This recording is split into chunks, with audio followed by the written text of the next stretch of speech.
बहार का मौसम आया, रब को राजी करना है, रमजानों में नेकी करके दामन अपना भरना है। बिस्मिल्लाहिर्रहमानिर्रहीम। माल तिजारत में हर वो चीज़ शामिल है जिसको आदमी ने बेचने की गर्ज से ख़रीदा हो। लिहाजा अगर किसी शख्स ने बेचने की गर्ज से कोई प्लाट ख़रीदा या ज़मीन ख़रीदी या कोई मकान ख़रीदा या कोई गाड़ी ख़रीदी और इस मकसद से ख़रीदी कि इसको बेच कर नफ़ा कमाऊँगा, तो ये सब चीज़ें माल तिजारत में दाखिल हैं। लिहाजा अगर कोई प्लाट, कोई ज़मीन, मकान ख़रीदते वक्त शुरू में उसने ये नीयत की थी कि मैं इसको फ़रोख्त करूँगा, तो इसकी मालियत पर जो है वो ज़कात वाजिब है।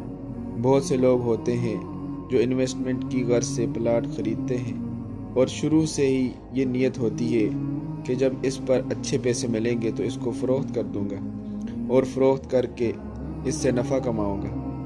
तो इस प्लाट की मालियत पर ज़कात वाजिब है। लेकिन अगर प्लाट इस नीयत से ख़रीदा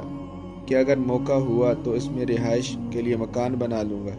या मौका हुआ तो इसको किराए के लिए दे दूँगा, या कभी मौका होगा तो इसको फ़रोख्त कर देंगे, या कोई और वाज़ेह नीयत नहीं है बल्कि वैसे ही ख़रीद कर उसको रख दिया, अब इसमें यह भी एहतिमाल है कि आइंदा किसी वक्त में इसको मकान बनाकर वहाँ रिहाइश इख्तियार कर ले, ये भी एहतिमाल है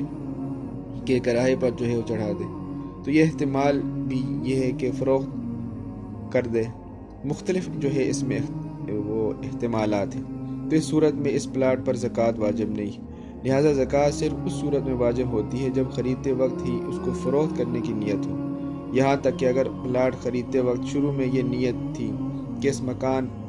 उसको मकान बनाकर रिहाइश इख्तियार करेंगे इस पर, बाद में इरादा बदल गया और ये इरादा कर लिया कि अब इसको फ़रोख्त करके पैसे हासिल कर लेंगे,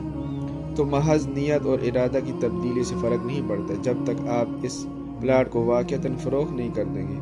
और इसके पैसे आपके पास नहीं आ जाएंगे, इस वक्त तक इस पर ज़कात वाजिब नहीं होगी।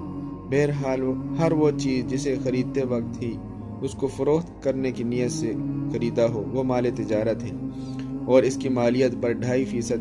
के हिसाब से ज़कात वाजिब होती है। और ये बात भी है कि मालियत उस दिन की मोतबर होगी जिस दिन आप ज़कात का हिसाब कर रहे हैं। मसलन एक प्लाट आपने 1 लाख रुपए में ख़रीदा था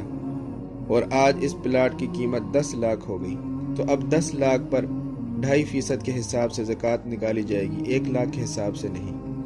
और इसी तरह अगर कोई शख्स फैक्ट्री का मालिक है तो इस फैक्ट्री में जो तैयार शुदा माल है उस पर ज़कात वाजिब है।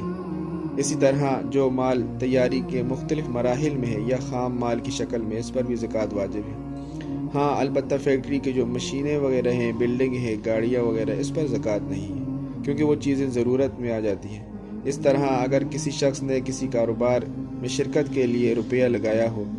और इसका कारोबार जो है कोई मुनासिब हिस्सा उसकी मिल्कियत में है, तो जितना हिस्सा इसकी मिल्कियत में है इस हिस्से की बाज़ारी कीमत के हिसाब से उस पर ज़कात हो।